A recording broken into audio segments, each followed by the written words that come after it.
Hello, good afternoon. Welcome to Nigeria Now, where we keep you updated with some of the happenings in the country. I am Sarah Elisha Dasham. Do remember you can drop your views and your comments on our Facebook and YouTube. I'll be doing the program alongside Rachel Tanzay. Good afternoon. Afternoon, Sarah. All right, let us get into the matters of the day. And we will love to start with the vote of confidence that the president Ahmed Tinubu collected, coming from various governors as well as former head of state.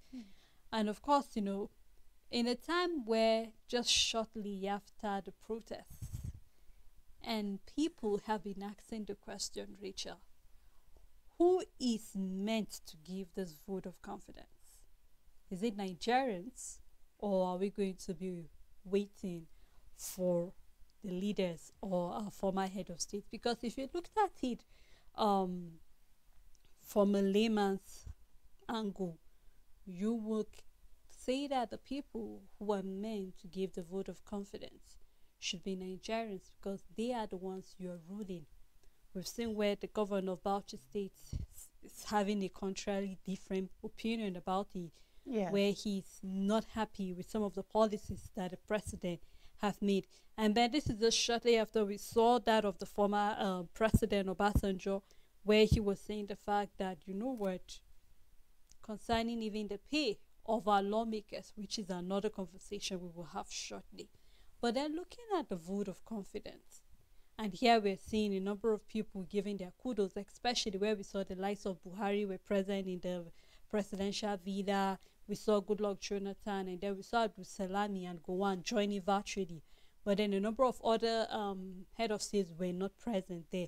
Now, you just can't help but wonder, giving them a vote of confidence. We saw even the Minister of Solid Minerals saying the fact that, this hashtag end bad governance is actually an agitation, non-constitutional way of trying to remove the president. And Nigerians are coming to say, why is that each time we have a protest, we just have a way of tagging it to a way that people are trying to unseat the present administration? Why don't we have our leaders looking at it from a different point of view, that Nigerians are not happy with what is going on presently? And then while Nigerians are still trying to recover from, we saw there were a number of losses during the hashtag end bad governance. They were looting, other people took advantage of that. And then things are still trying to get normal, and then here we're seeing a president getting a vote of confidence. You just can't help but wonder, who is meant to give him the vote of confidence? Are we talking about former head of state who still have pension coming into their accounts, or is it Nigerians who he is still ruling and who's have a way of the direct impact of the policies affecting presently? It's ridiculous, Sarah, that it's only in Nigeria that you would see the government threatened by its civilians rather than the real people that pose as a threat. When you are threatened with your position or your administration, it is not the common man who keeps saying it. That person on the street have no business whatsoever. Protesters have no business whatsoever wanting to become the next president. We all know that's not how politics work. But the people that the Nigerian government should worry about, that have the capacity or even the mission and the plan to take over, we're leaving them politicizing every issue and then leaving it the way we are. We can talk about terrorist group. We can talk about agitators from whatever level. If you are to be concerned of any group of individuals that have the plan of toppling your government, you look at the military, because they can do that. We've seen it happen in our West African countries, in neighboring countries, and we've had that history. You look at ethnic groups, you can look at the Yoruba agitators, you can look at the IPOB, you can look at the Boko Haram, you can look at the Fulani herdsmen. When we really want to talk about taking over a country and toppling government, the government of the day is supposed to look at who poses the real threat here. A political party cannot take over a country. It has to go through election. Protesters, NLC, for example, the Labour Congress, cannot take over a government. It will not happen. They are not forced. You look at who has the force enough to topple a government and put the country under siege.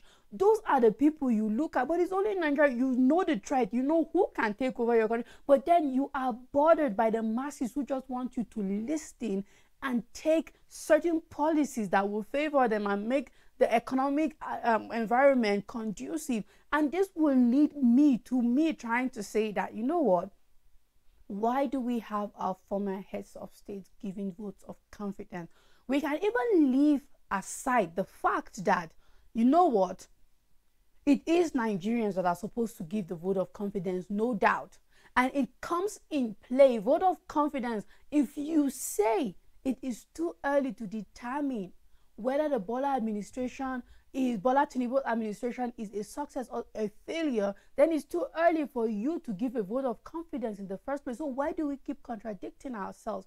Vote of confidence comes in years after, when this person is trying to go in for another tenure or another term, and then you come giving your support as past president, saying, you know what, with the things that we have seen this administration so far for this first tenure put in, we can say that if you we can confidently say that if you give this administration another 4 years, Nigeria will be better. So how is it too early for us as the citizens of the country to judge, to mark, to score the Bola Tinubu's administration? And yet it is not too early for you to give a vote of confidence. You know very well, right? The reason you're buying more time for this administration is because so far so good, nothing is moving on favorable to the Nigerian citizens. And that is why you are asking us to be more patient, to wait. It is too early for us to conclude whether or not this administration is okay or not, have nothing to offer for us.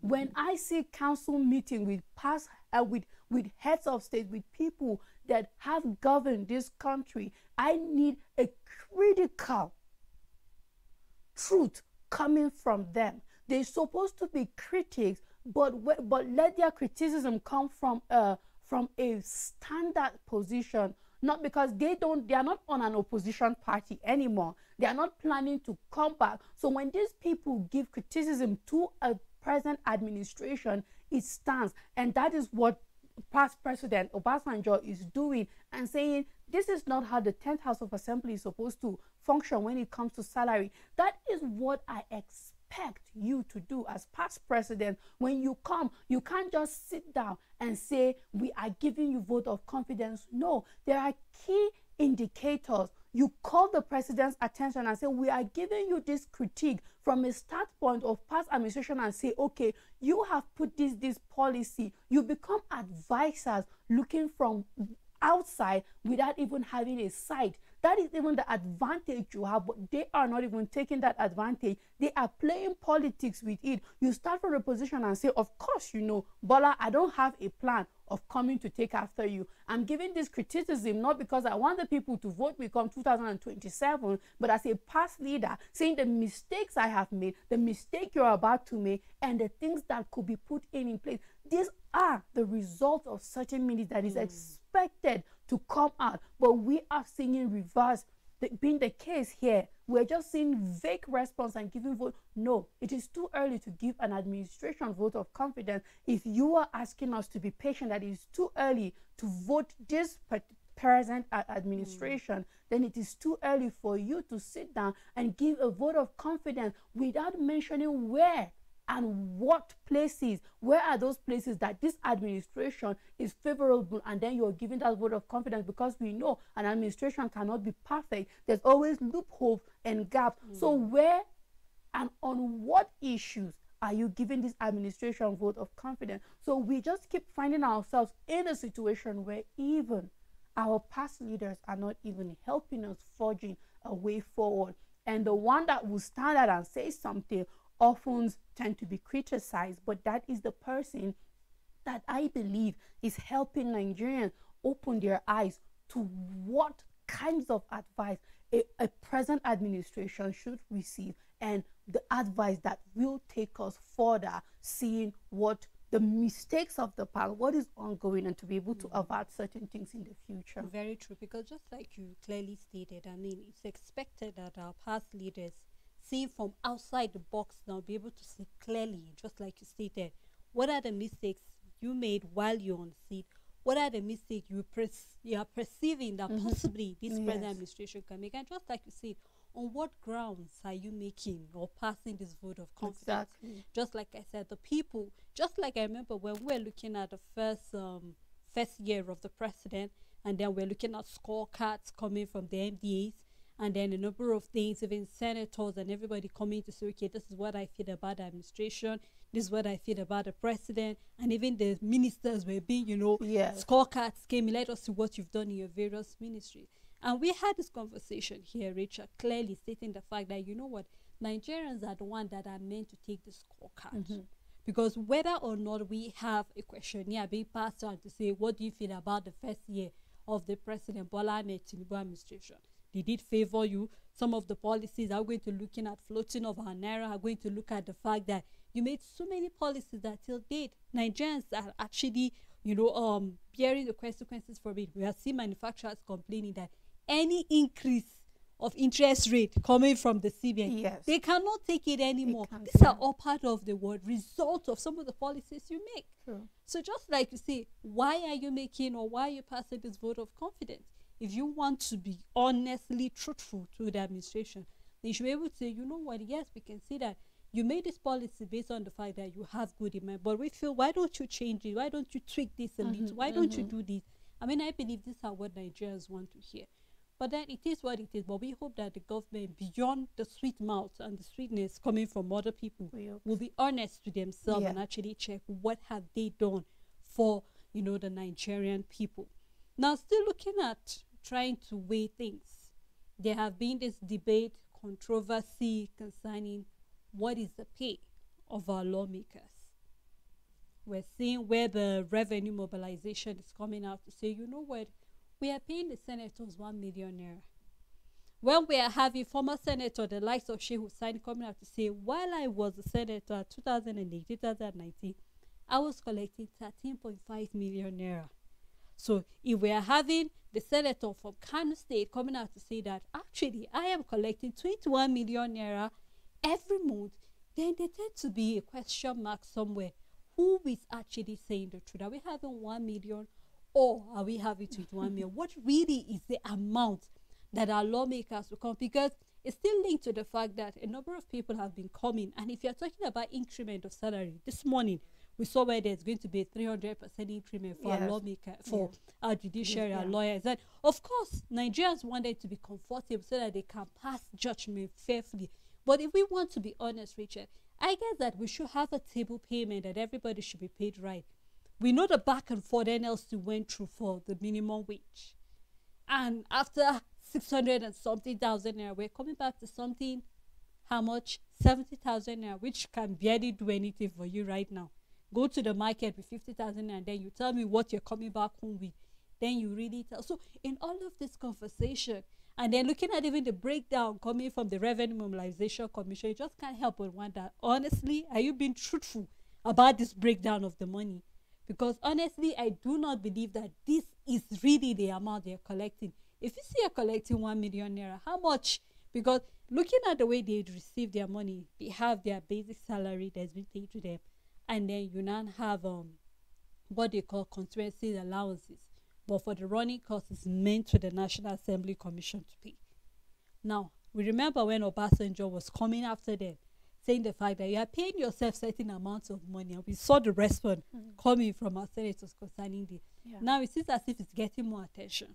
People are beginning to open the can worms and say what really is happening concerning the payment of our lawmaker. But it is what it is, Rachel. This is the amount we are having, and we are hoping. I mean, the Senate has been mum for a while now, so we just want to know what is the amount, because I mean, you use taxpayers' money to pay, so I think it's only fair that Nigerians will know how much you collect, so that we'll be able to know where to judge you fairly or not. But I think Nigerians deserve to know how much their lawmakers are collecting as salaries. So I'd like to deviate a little bit before we come back to the whole saga ongoing concerning what our lawmakers are receiving. When we talk about the judiciary entirely, they comprise of where we have who the lawyers and our judges and all of that, and all together we have the law enforcement under the judiciary, because they work hand in hand, be it customs, police, army. When it comes to our security, there are different courts of law for that: terrorists, petty crimes, criminals, outlaws, and all of that. If there are people that are deserving, Sele, of a 300% increment in wages in this country currently, is our security agencies or law enforcement officers. We are having a massive increase in crime because these people are underpaid. While on the other arms, on the other level of judiciary, it gives room for privatization, if you understand where I'm heading to. So it gives lawyers and judges the advantage to be able to make pathway of them independent of the government, to be able to have a private sector of our law firms and all of that, judges and all of that. It gives them room to be able to create a cause for them, to be able to earn above what the government gives them. That is a fact. But what can we say about our law enforcement and our security personnel and agents out there? Reverse is the case. They are solely under the government. And I am not giving an excuse for their corruption or misconduct. But we cannot sideline the fact that insecurity is increasing every day because these people are struggling to function. We see their barracks, we see where they live, collapsing. Talk about their vehicles that they operate every single day. They are underfunded to a level that we don't want to imagine. So when we want to have a balanced system, let our lawmakers be honest. Are you really channeling salary increment towards the right direction?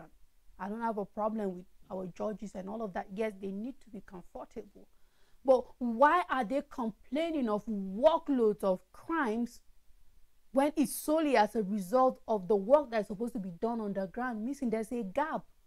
And until we close that gap and fill it up, I don't think we're ever going to solve this problem of crime in this country and all of that. But now we can come back to our senators and what they receive. Our senators are politicians, Sele, and they know how to craft words and just divide and all of that. And I know that the RMAFC is coming from the position that, you know what, this is what we give. If they do not stand on their grounds, it will be a failure on their side. How are you sitting down and watching lawmakers cut away this much money? Nigerians' eyes are open. So it automatically points back a finger to their commission being corrupt. That is what it means. So they have to stand their ground. But we know how salary scheme works, and there is what we know as basic salary. If you are being asked, what is your salary? Are you going to say the basic salary or your salary entirely?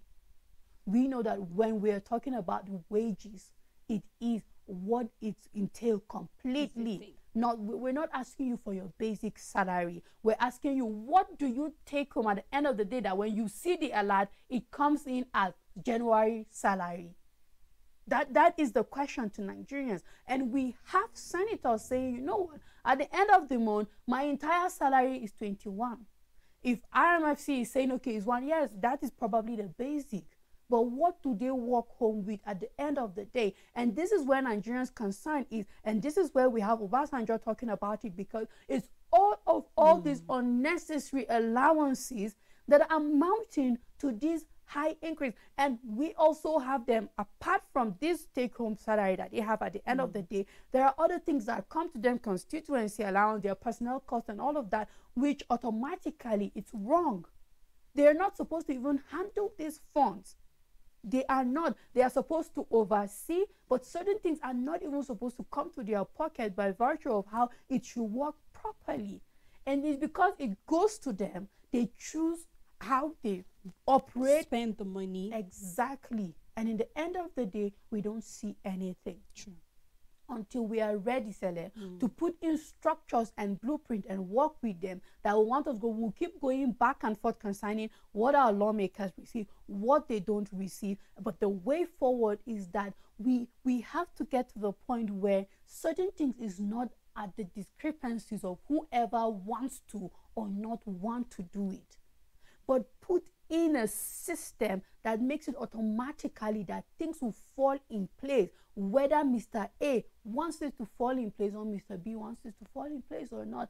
This is the challenge we are having as a system. And then, of course, who gave you all those allowances? You sat down. Who decided that you're supposed to get newspaper allowances? You are the one. Who decided that you're supposed to have motor maintenance and motor allowance? You are the one. So you decide how much you take home at the end of the day, even if your basic salary by the body that is in charge of making so that this is what you get, this is what they say you are to get as your basic salary, fine. But the total take home, who decided it? You are the ones who decided what you get at the end of the month. And that is where Nigerians stand. And that is what we are saying, that this kind of insensitivity from our lawmakers is not acceptable at any point. You know, because if you look at it clearly, it looks more like the pay that the RMFAC is stating is more like a paper payment. It's more like what is on the paper exactly versus what is actually the reality. Yes. So it looks like we have two things, or we have two papers right now we're working, just like you say, regardless of how it's being paid. Now we know that, of course, running costs, just like I stated earlier, it's not determined by the Revenue Mobilization Commission. It's determined by the National Assembly Commission. So how much is the running cost for your office? I think this is a question Nigerians ask. It might be a secret to you, but at least Nigeria, if you are spending my money and I am the employer, I should know what each pay I pay you, what do you use my money for? Yes. We need to go down to all of these constituencies in these various places. And you clearly agree with me, Rachel, that a number of them are not doing anything with the money they have been given. You collect so many allowances and then, no development in your constituency. So please explain to us in detail why. So I think this is where Nigerians are really, really finding it difficult. We've talked about this over and over. Buying SUVs, bulletproof cars, buying so many things in a time when Nigerians are suffering. And when they are out trying to express themselves, you shut them down and tag them as what? People are trying to unseat you from your seat. And I wonder where we have this idea. Who corrupted our mind to make us feel that each time you see people coming out to protest, they are here to unseat you as what? So I think this is a question Nigerians are asking, but then we hope that even though we've had a number of people coming to criticize Obasanjo, saying, why is he saying this and all of that, but I think just like we said earlier while we're talking about the vote of confidence, we need leaders that are dogged. We need leaders that are willing to ask questions. You were there before, so we should have people asking questions that are valid, and we hope that our lawmakers will be willing to give us valid answers as well to the questions we're asking. But I think that's how far we can go. Thank you, Rachel. You're welcome, Sarah. Thank you to our viewers, as well as thank you to the crew for making the program success. We look forward again to doing this tomorrow. Please do have a great day ahead.